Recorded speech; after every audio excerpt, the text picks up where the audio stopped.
godina Arad baatti argamna. Aanaa guraa ganda Bulchinsa Araddaa Bulchinsa keessatti argaman.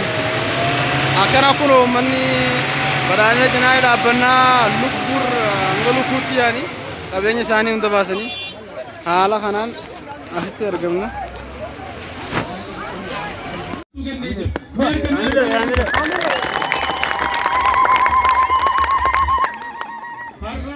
guyyaa tokkicha irraa kanatti akka Oromiyaatti biqiltuu miiliyoona 400tu dhaabbata.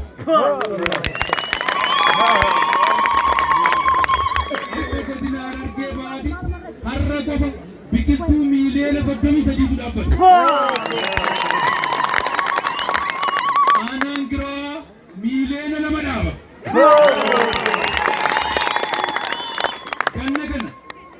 Akka godina keenyaatti biqiltuu miiliyoona 300 miiliyoona 10 dhaabna. Kana keessa amma dhaabbiif ga'ee buufata biqiltuu irraa qabnu biqiltuu miiliyoona 200 miiliyoona 80. Kana hunda warri hojjetan isintu milkeessa baga gammaddan yeroo takka harka ofiin dha'a.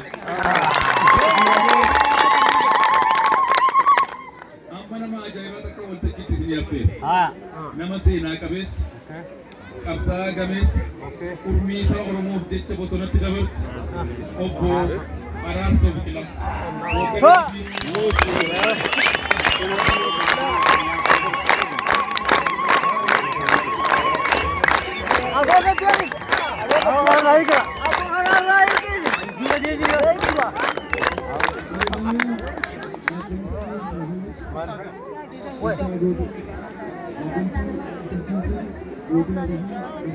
Sama malte.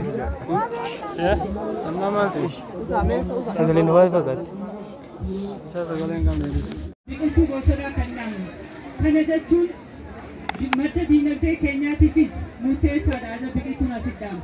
Kanaaf yoo xiqqaate dargaggeessi keenya dhaloonni aadaan tanaa kan heegaletis haa ta'u iddoo kana diinagdee akka guddatanii jiruuf jireenya isaanii fooyyeffatanii akka biyyaatti dorgoma ta'an. Kanaaf tuttuqaadhaa walaba goonee naannoo kana sirriitti eenyee kunuunsinee madda diinagdee akka ta'utti halkanii guyyaa hojjechuu qabna. Itti abboomuu qabdan. Abboomuu qofa osoo hin ta'in faayidaa isaatti dandamuu qabdan. Kanaaf iddoo kana kunuunfachuu qabdan kan jedhu kan hin qabu.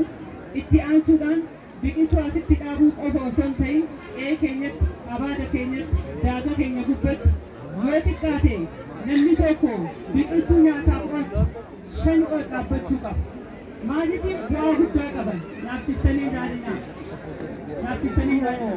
Kanaaf muuzaa fi abukaadoo fi paappaayeen alaatti qe'ee dhaabbatti amma 3 booda daa'ima keetiif ga'ee halaalatti maallaqaan hin barbaaddu gabbaatee kutteetiin immoo teektiif kan dandeessa. Kanaaf nyaata koo qe'ee koo kan jedhu san amma naafasnee dhugoomsuu qabna. Kanaanis fakkeenyummaa qabdan aanaan garawaa. Fakkeenya yoo fudhanne waajjiruma keessan keessatti kuduraa fi muduraa oomishuu jalqabdanii jirtan. Mana barnootaa keessatti oomishuu eegaltanii jirtan.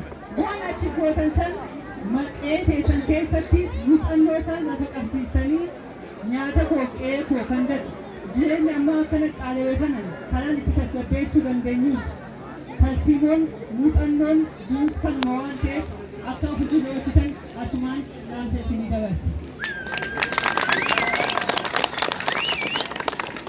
Kanatti aansuudhaan kabajamoo koomishinara obbo Walaasaa obbo Ibrahim mana amala sineessaa naannoo Oromiyaa akka isin haafettan kanatti maxxan.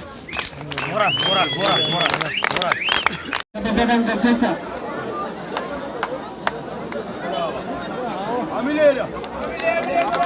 Keessummoota amileedhaan gaggeessaa naannoo isaanitti argamtan. Amileedhaan gaggeessaa. Karaa kanaa fi kabajaadhaan gaggeessaa. Hanga isaan bakka konkolaataa isaanii dhaqanitti harka keessa walitti rukutaa kabajaadhaan karaa isaa kaasuu gaggeessaa. keessummoota keenya warreen as dhufanii Bunaa Shooraa Magariisaa kana baay'atan hundumaa fi kabaja guddaa qabna. Kabaja guddaadhaan nu gaggeessa.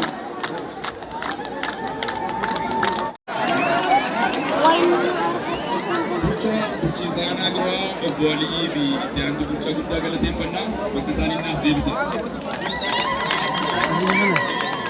Waan tan.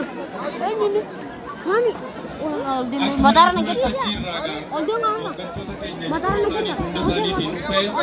Biqiltuu har'a dhaabnee qofanniifnu biqiltuu hedduutu jira. Biqiltuun qe'ee keenyattis ooyiruu keenyattis bakka jiru hundattuu biqiltuu dhaabuu qabna. Kadhaamne immoo kunuunsuun dirqama keenya ta'a. Keessaa barattoonni yeroo ammaatti manni barnootaa cufamee mana waan jirruuf hojiin keessan guddaan biqiltuu dhaabuu fi biqiltuu kunuunsuu ta'uu danda'u qaba. Walii gallaami? Mee warri ni dhaabna jettan arga ol qaba. Biqiltuu dhaabuun Oromummaa ibsachuudha. Biqiltuu dhaabuun Oromummaa ibsachuudha. Hin shakkiinaa kan walii gallaami? Kan qabadhaa mana galaa. Kan dhaabdan immoo kunuunsaa. Waliif gallee gaafa dur ta'ee jedhanii bosona nurra balleessan. Ta'ee jedhanii bosona san nurra balleessan san bakka deebifachuu qabna waan ta'eef biqiltuu dhaabaa kunuunsaa. Hedduu isin jaallannaa, hedduu isin kabajjaa, fayyaa ta'aa galatooma sagantaan keenya kana fakkaata.